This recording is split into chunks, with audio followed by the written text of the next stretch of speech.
The Agony of Jesus, Medical Insights and Biblical Prophecies of the Crucifixion. The crucifixion of Jesus Christ is one of the most significant events in human history. It is not just a spiritual cornerstone for billions of Christians, but also an act of love and sacrifice that changed the course of the world. Have you ever wondered what truly happened that day? What did the human body of Jesus endure during those hours of unimaginable suffering? This video goes beyond the symbolic narrative, diving deeply into the medical, historical, and spiritual details of the crucifixion to reveal a new perspective that strengthens faith and enriches understanding. While the crucifixion is often seen as a static image of Jesus on the cross, there is far more to this story. It is a journey of intense physical pain, combined with a spiritual struggle that defies human comprehension. We will explore how modern science helps us understand the physical impact of scourging, hematidrosis, and asphyxiation. Crucial aspects often overlooked but essential for grasping the magnitude of Jesus' sacrifice. Why does this matter? Because uncovering the medical and historical secrets behind the crucifixion allows us to see not only the reality of Jesus' suffering, but also the profound depth of his love. This video is not merely about science or religion, it is about connecting these two worlds to provide a clearer picture of what truly happened. Most importantly, it is an opportunity to reflect on the spiritual impact this sacrifice has on our lives today. Have you ever felt disconnected from the story of the cross? Perhaps it feels distant or purely symbolic. This video was created to change that. Throughout this journey, we will present events in a detailed and accessible way, ensuring that every word brings to life the intensity of what Jesus endured and the depth of his purpose. With every detail, you will find yourself drawn closer not only to the historical event, but also to the eternal meaning behind it. Watch until the end, and you will discover how these fresh perspectives can strengthen your faith, touch your heart, and help you understand the crucifixion in a way you never imagined. Let us begin this journey together, uncovering the secrets of the agony of Jesus and what it means for us today. Historical and cultural context of crucifixion in the Roman Empire. Crucifixion was more than just a method of execution.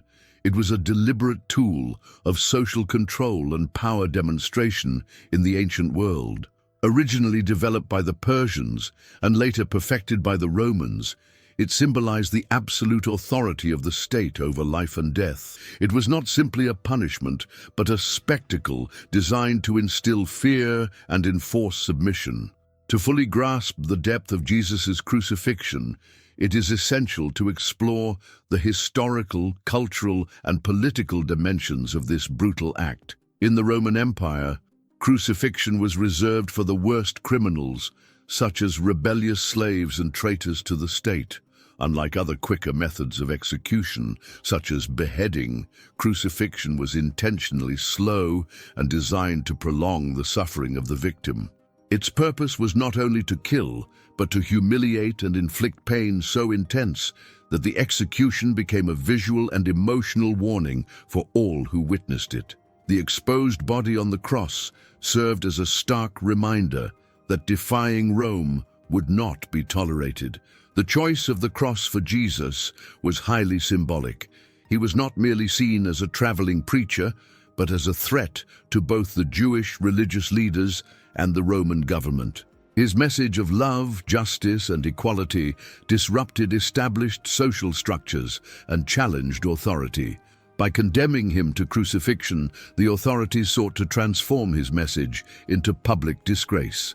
The act of mockery, such as placing a crown of thorns on his head and inscribing the title King of the Jews above him, was a cruel attempt to discredit his identity and mission. Crucifixion was laden with deliberate humiliation. Victims were typically stripped of their clothing, exposing their nakedness and vulnerability to the public. This stripping away of dignity was more than physical. It was a symbolic act meant to utterly dehumanize the condemned. In the case of Jesus, this act carried even greater spiritual weight, as he, being without sin, was treated as a criminal, bearing a shame that was not his own. The process of crucifixion began with scourging, which weakened the victim before being placed on the cross. After the flogging, the victim was forced to carry the horizontal beam or patibulum to the execution site. Although often depicted as carrying the full cross, Jesus likely carried only the crossbeam, which weighed approximately 30 to 40 kilograms. This historical detail underscores the intense physical suffering he endured, especially given his already weakened state. The site of execution, known as Golgotha, or the place of the skull, was not chosen randomly.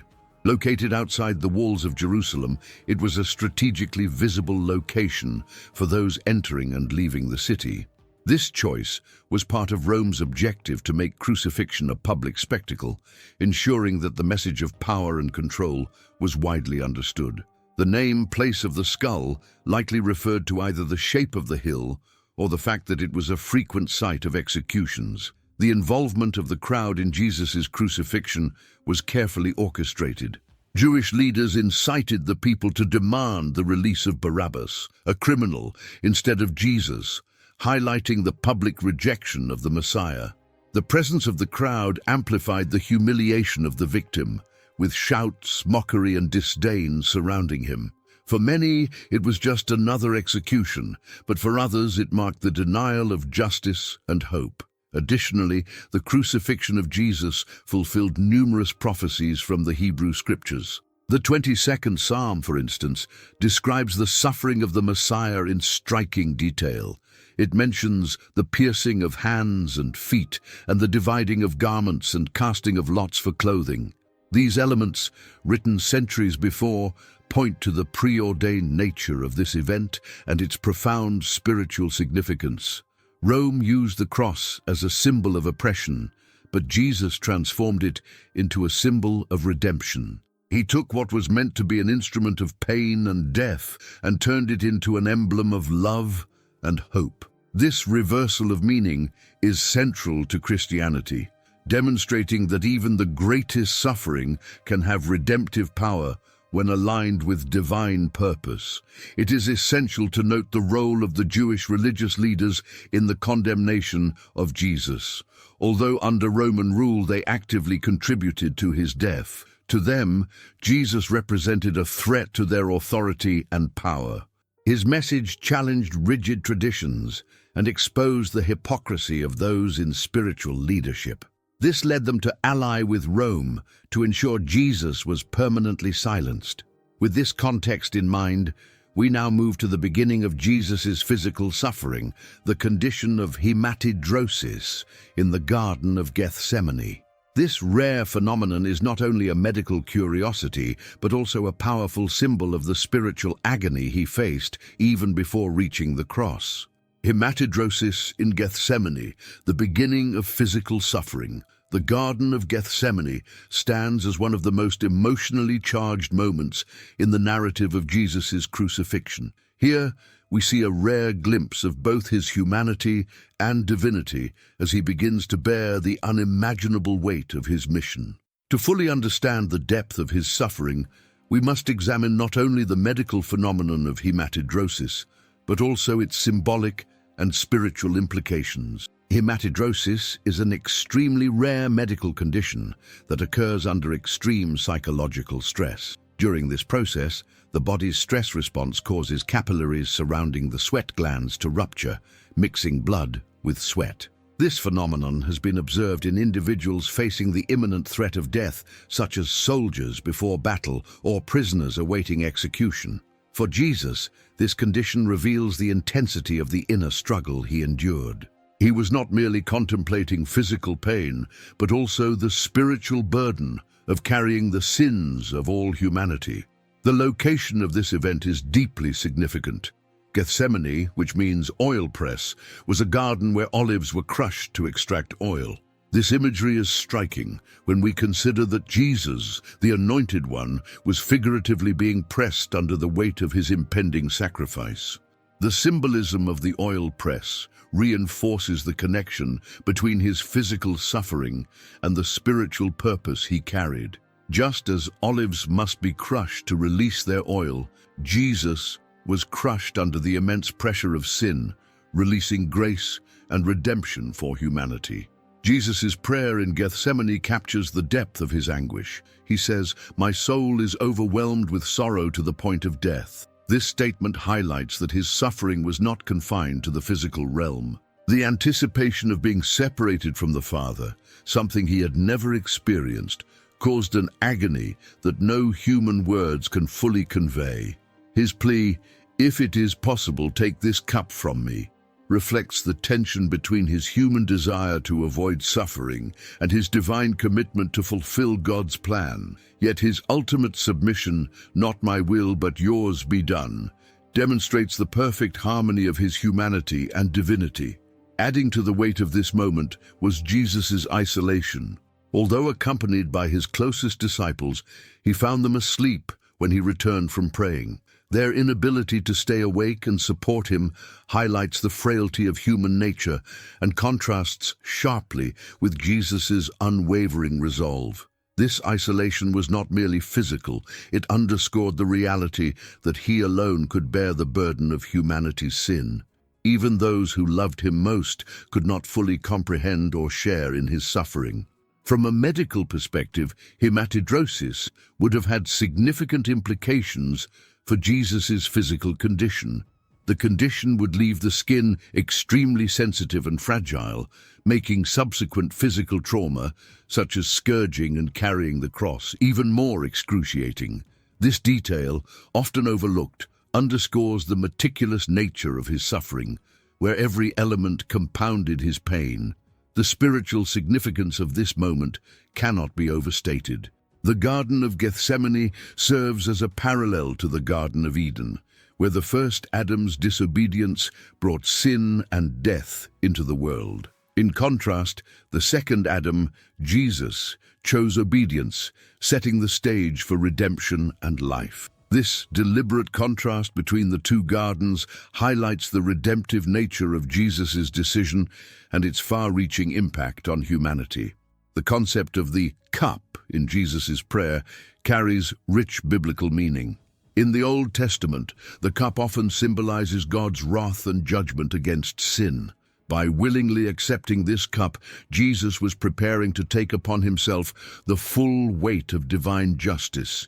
This act of submission was not forced but voluntary, emphasizing his love for humanity and his determination to accomplish God's redemptive plan. Psychologically, the stress that Jesus endured in Gethsemane was unparalleled. Facing both the anticipation of physical torture and the spiritual weight of sin, he experienced an emotional and mental strain that would have overwhelmed any ordinary individual. Yet his steadfastness in prayer and submission demonstrates his unique strength and purpose. The Garden of Gethsemane also serves as a reminder of the human experience of suffering. Each of us faces moments of profound pain, fear, or isolation. Jesus' experience in the garden reassures us that he understands our struggles intimately. His victory in the face of unimaginable pressure gives us hope and strength to endure our own trials. As dawn approached, the time for reflection and prayer came to an end. Jesus, strengthened by his submission to God's will, rose to face the betrayal, trial, and physical suffering that awaited him. The journey of pain had only just begun, but his resolve was unshaken. From this point, we transition to the next phase of his suffering, the brutal scourging that would leave his body broken and battered before the weight of the cross. The scourging, torture, before the cross. The scourging of Jesus is often mentioned briefly in the story of his crucifixion, but it was a horrific and calculated act of brutality designed to weaken him to the brink of death. This punishment, carried out by Roman soldiers, was not just a precursor to the cross, but a significant part of the suffering he endured. To understand its gravity, we must delve into its historical, medical, and spiritual implications. Roman scourging, or flagellation, was a standard prelude to crucifixion. It was meant to humiliate and inflict maximum physical pain while ensuring the condemned was sufficiently weakened for execution. The instrument of torture used was the flagrum, a whip consisting of multiple leather thongs embedded with sharp objects such as metal balls, bone fragments, or hooks. With each lash, the flagrum tore into the skin, ripping flesh and exposing muscle, nerves, and even bone. The goal was to create wounds so severe that the victim's body would be left in agony long before the crucifixion began.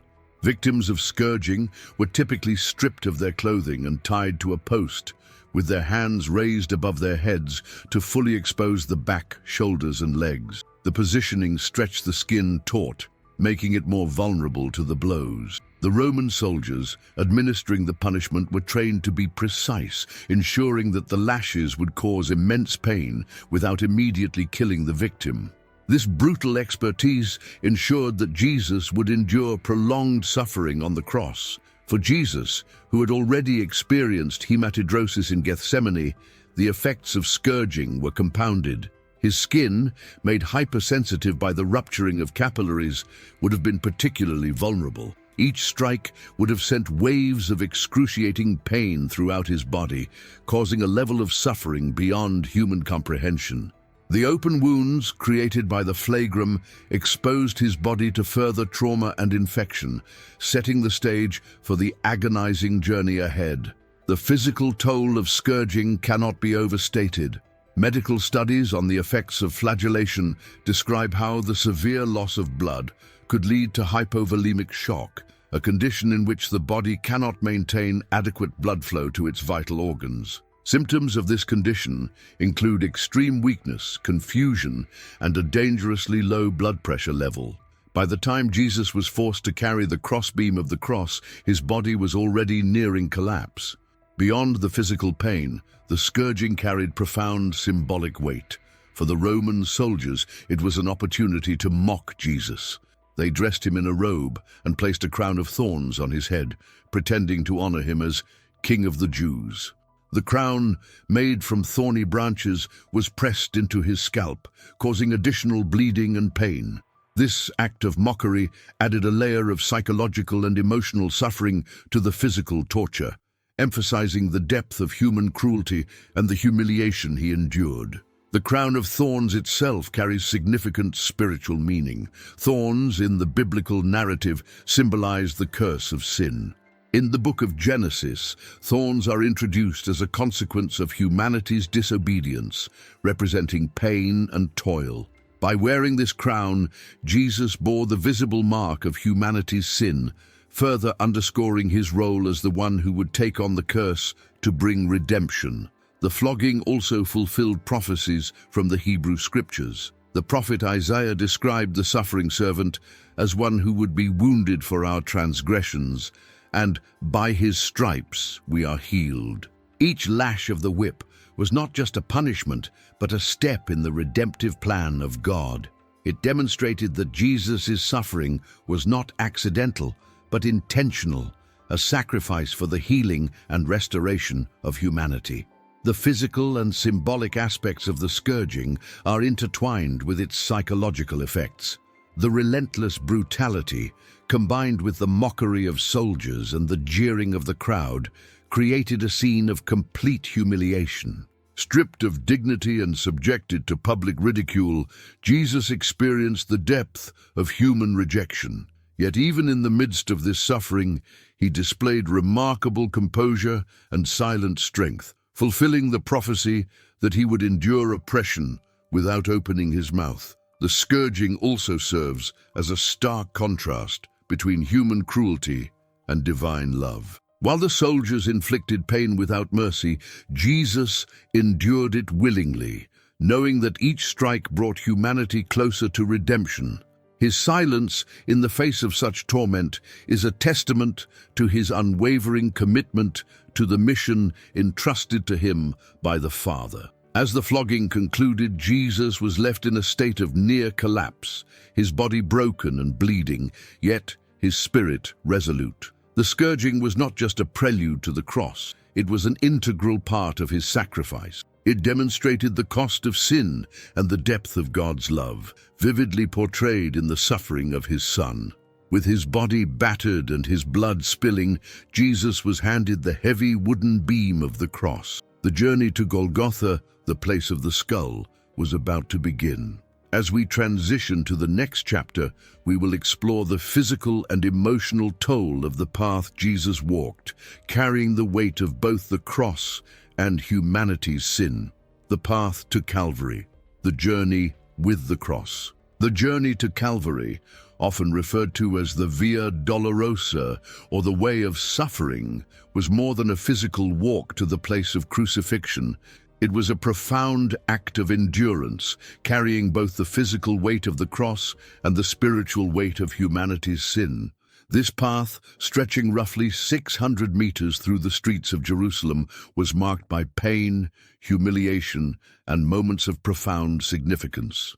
After the scourging, Jesus was handed the patibulum, the horizontal beam of the cross, which weighed approximately 60 to 80 pounds. His back, already torn and bleeding from the flagrum, was pressed against the rough, splintered wood. Each step along the uneven, narrow streets of Jerusalem required immense strength, and yet his body was already weakened by blood loss, physical trauma, and the strain of hematidrosis. Every movement would have caused his wounds to reopen, amplifying the agony. Jerusalem was crowded with pilgrims who had gathered for the Passover festival. This meant that the procession of Jesus carrying the cross was not an isolated event, but one witnessed by throngs of people. Some watched with indifference, seeing it as another Roman execution. Others jeered and mocked, joining in the humiliation. And still, there were those who followed in sorrow, mourning the suffering of the man they believed to be the Messiah. The crowd's presence was both a backdrop of cruelty and a stage for public shaming, reinforcing the complete humiliation of the condemned. As Jesus walked, his body, already near collapse, gave out under the weight of the beam. The Gospels do not specify how many times he fell, but tradition holds that he stumbled multiple times. These moments of falling were not merely physical collapses, but symbolic of the burden he bore, a burden no human could carry alone. The Roman soldiers, likely concerned that he might die before reaching Calvary, compelled a bystander named Simon of Cyrene to help carry the cross. Simon's role in this moment was both practical and deeply symbolic. A man who was likely in Jerusalem for the Passover, Simon was suddenly thrust into the narrative of redemption. While he carried the physical weight of the cross, the spiritual weight remained solely on Jesus. This encounter illustrates how ordinary individuals can be drawn into God's plan in unexpected ways, becoming participants in something far greater than themselves. During the journey, Jesus encountered a group of women mourning and lamenting for him. In a rare moment of speech amidst his suffering, he turned to them and said, "Daughters of Jerusalem, do not weep for me, weep for yourselves and for your children." This interaction reveals his unwavering compassion, even in the face of his own agony. His words were not a plea for pity, but a prophetic warning of the destruction and suffering that would come upon Jerusalem in the years to follow. The physical toll of this journey cannot be overstated. By this point, Jesus was likely in a state of hypovolemic shock. His body was dehydrated, his blood pressure dangerously low, and his breathing labored. Each step was a monumental effort, requiring strength that defied human endurance. The psychological weight of public humiliation and the jeering crowd only added to his suffering. The streets of Jerusalem, uneven and often lined with sharp stones, added another layer of difficulty to the journey. Each stumble pressed the beam deeper into Jesus' torn shoulders and reopened his wounds. The path, though short in distance, became an eternal symbol of perseverance and sacrifice, demonstrating the depth of his love for humanity. The Roman practice of forcing the condemned to carry their own cross was not merely logistical, it was a statement of power and control. It symbolized the complete submission of the victim to the authority of Rome. For Jesus, however, this act carried a profound spiritual reversal. While Rome sought to strip him of dignity and life, he transformed the cross into a symbol of redemption and victory. The beam he carried was not just a tool of death, but a representation of his mission to bear the sins of the world. As Jesus approached Golgotha, the place of the skull, the journey reached its climax. This site, located just outside the city walls, was strategically chosen for its visibility. It served as a grim reminder to anyone entering or leaving Jerusalem of the consequences of opposing Roman authority. For Jesus, it was the altar where the ultimate sacrifice would be made, the culmination of his mission on earth. The journey to Calvary was not just a physical walk, but a spiritual pilgrimage. It demonstrated the extent of Jesus' obedience and love as he willingly embraced the suffering required for humanity's redemption. Each step along the Via Dolorosa was a testament to his strength, resilience, and unwavering commitment to fulfill the will of the Father. As the journey ended, Jesus reached Golgotha, his body broken, but his spirit unyielding. The stage was set for the culmination of his sacrifice, the crucifixion. In the next chapter, we will explore the technical, physical, and spiritual aspects of this final act of suffering and redemption. The crucifixion, technique, pain, and sacrifice. The crucifixion of Jesus was not only a method of execution, but a culmination of physical, emotional, and spiritual suffering. Designed by the Romans to maximize pain and humiliation, it remains one of the most agonizing forms of punishment in human history. For Jesus, the crucifixion was more than a death sentence. It was the ultimate act of obedience and love, transforming an instrument of death into a symbol of redemption. Upon reaching Golgotha, the place of the skull, Jesus was laid on the ground alongside the wooden beams of the cross. His body, already battered and bloodied from the scourging and the journey, was positioned on the horizontal crossbeam. The soldiers began by driving large iron nails, measuring approximately 5 to 7 inches, through his wrists. Contrary to traditional depictions that show the nails in his palms, the placement in the wrists was intentional. The structure of the wrist bones provided the support necessary to hold the weight of the body, preventing the nails from tearing through the flesh. The nails pierced the median nerve in each wrist, causing excruciating pain described in modern medical terms as akin to a continuous electric shock. The damage to the nerve ensured that every slight movement of the hands sent waves of pain throughout his arms and shoulders. Once his arms were secured to the crossbeam, the soldiers lifted and attached it to the vertical post, already embedded in the ground. The weight of Jesus' body shifted entirely to his nailed wrists, intensifying the agony. Next, the soldiers fixed his feet to the cross. A single iron nail was driven through both feet, positioned carefully to avoid major arteries while maximizing pain. The nail passed between the metatarsal bones, crushing delicate nerves and causing the same searing pain as in the wrists. The placement of the nails ensured that the victim would not bleed out quickly, prolonging the suffering for hours or even days. Each attempt to shift his weight for relief only aggravated the wounds. The position of Jesus on the cross created an agonizing struggle to breathe. Hanging by his arms caused his diaphragm to be compressed, making exhalation nearly impossible. To take a breath, he had to push himself upward using his feet, a movement that scraped his torn back against the rough wood of the cross and sent searing pain through his nailed limbs.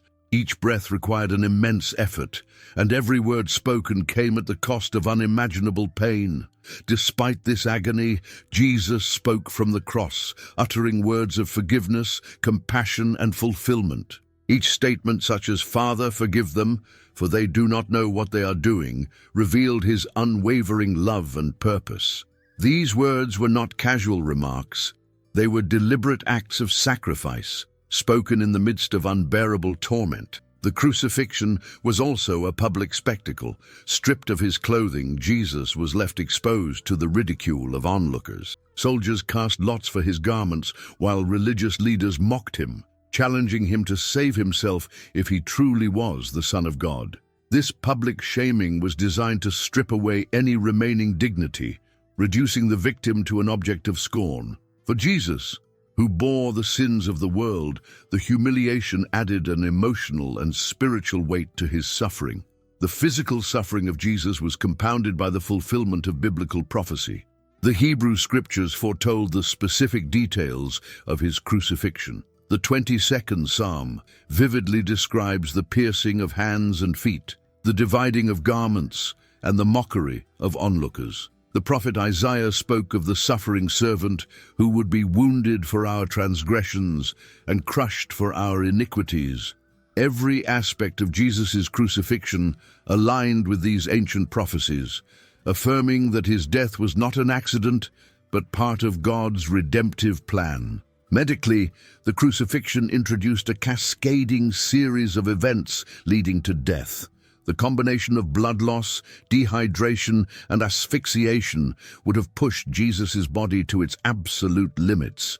Modern medical analysis suggests that his heart likely ruptured under the strain, causing the outpouring of blood and water described when a Roman soldier pierced his side with a spear.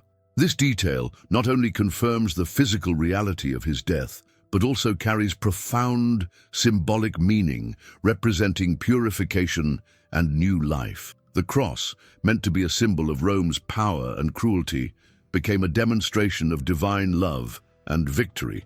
While the soldiers and onlookers believed they were witnessing a defeat, Jesus was accomplishing the greatest act of redemption in history. His final words, "It is finished," were not a cry of despair, but a declaration of triumph. The original Greek term, tetelestai, often used in legal and financial contexts, means paid in full. With this statement, Jesus proclaimed that the debt of sin had been fully satisfied. The spiritual weight of the crucifixion transcends its physical brutality. Jesus bore the full wrath of God against sin, experiencing a separation from the Father that he had never known. This is captured in his anguished cry, my God, why have you forsaken me?" In this moment, the full cost of redemption was revealed as Jesus took upon himself the punishment that humanity deserved. As the hours passed, the earth itself seemed to mourn. Darkness covered the land, and the ground trembled. The veil in the temple was torn from top to bottom, signifying that the barrier between humanity and God had been removed. Through his sacrifice, Jesus opened the way for all to enter into the presence of the Father, no longer separated by sin. The crucifixion stands as the ultimate intersection of justice and grace. God's justice demanded a penalty for sin, but his love provided the means for redemption. Jesus' suffering on the cross fulfilled both, offering forgiveness and reconciliation to all who believe. As the final moments of Jesus' earthly life unfolded, the significance of his death began to take shape. In the next chapter, we will explore the prophecies fulfilled through his crucifixion and the profound spiritual meaning that continues to transform lives today. Biblical prophecies and the spiritual meaning of the crucifixion. The crucifixion of Jesus Christ was not a random act of cruelty or a tragic ending to his life. It was the fulfillment of a divine plan intricately woven throughout the pages of the Hebrew Scriptures. To fully grasp its significance, we must examine the prophecies that foretold his suffering and the profound spiritual meaning that continues to resonate across time and cultures. Centuries before the crucifixion, the Hebrew Scriptures foretold a suffering Messiah who would redeem humanity. The 22nd Psalm is one of the most striking examples of this prophetic insight. Written by King David nearly 1,000 years before the event, it describes a scene that mirrors the crucifixion in remarkable detail. The psalm opens with the words, my God, why have you forsaken me?" The same cry uttered by Jesus on the cross. It goes on to describe the piercing of hands and feet, the dividing of garments, and the mocking of onlookers. These precise details, penned long before crucifixion was even practiced as a form of execution, underscore the preordained nature of Jesus' sacrifice. Another profound prophecy is found in the 53rd chapter of Isaiah, often referred to as the chapter of the suffering servant. Isaiah describes the Messiah as one who would be despised and rejected, a man of sorrows acquainted with grief. He bore the sins of many, was wounded for transgressions, and crushed for iniquities. The verse, "By his wounds we are healed," captures the heart of the crucifixion's redemptive purpose. These words, written more than 7 centuries before Jesus' birth, reveal not only the physical suffering he would endure, but also its spiritual implications. Beyond direct prophecies, the Old Testament contains numerous types and shadows that point to the crucifixion. One of the most striking parallels is the binding of Isaac in the book of Genesis. Abraham, commanded by God to sacrifice his only son on Mount Moriah, obeys with a heavy heart. At the last moment, God provides a ram as a substitute. This event foreshadows the ultimate sacrifice of God's only Son, Jesus, who would not be spared but would willingly take the place of humanity as the perfect Lamb of God. The Passover lamb is another powerful symbol of Jesus' crucifixion. During the Exodus, the Israelites were instructed to sacrifice a spotless lamb and apply its blood to their doorposts so that the angel of death would pass over their homes. Jesus, crucified during the Passover, became the ultimate fulfillment of this symbol. His blood shed on the cross offers protection from spiritual death and delivers humanity from the bondage of sin. The spiritual meaning of the crucifixion is as profound as its historical fulfillment. At its core, the crucifixion represents the intersection of justice and grace. As a just and holy God, he could not simply ignore sin. Yet, his love for humanity compelled him to provide a way for redemption. On the cross, Jesus bore the full weight of divine justice, taking upon himself the punishment that humanity deserved. At the same time, he extended grace to all who would believe, offering forgiveness and reconciliation with God. The cry of Jesus, "It is finished," encapsulates the triumph of the crucifixion. In Greek, the word tetelestai conveys the idea of something being completed or paid in full. This declaration was not one of defeat, but of victory. With these words, Jesus proclaimed that the debt of sin had been fully paid, the work of redemption accomplished, and the power of sin and death broken. The crucifixion also carries profound implications for personal transformation. It is not merely a historical event, but an invitation to experience the love and grace of God in a deeply personal way. Jesus' call to take up our own cross and follow him challenges believers to live lives marked by sacrifice, humility, and obedience. The cross becomes not only a symbol of death, but also a gateway to new life, hope, and purpose. The tearing of the temple veil at the moment of Jesus' death holds immense spiritual significance. In the Jewish temple, the veil separated the Holy of Holies, the dwelling place of God's presence, from the rest of the temple. Only the high priest could enter, and only once a year, to offer atonement for the sins of the people. The tearing of the veil symbolized that through Jesus' sacrifice, the barrier between God and humanity had been removed. No longer would access to God be restricted. Through faith in Jesus, all people could come boldly into his presence. The crucifixion also reminds us of the cost of redemption. It demonstrates that forgiveness and reconciliation with God were not achieved lightly, but through the greatest act of love and sacrifice in history. It challenges us to reflect on the depth of God's love and to live in a way that honors the magnitude of what was accomplished on the cross. Perhaps most importantly, the crucifixion is a promise of hope. While it represents the ultimate sacrifice, it is also the prelude to the resurrection. Jesus' victory over death ensures that those who place their faith in him will share in that victory. The cross, once a symbol of despair, has become the greatest symbol of hope, signifying that even in the darkest moments, God's purpose prevails.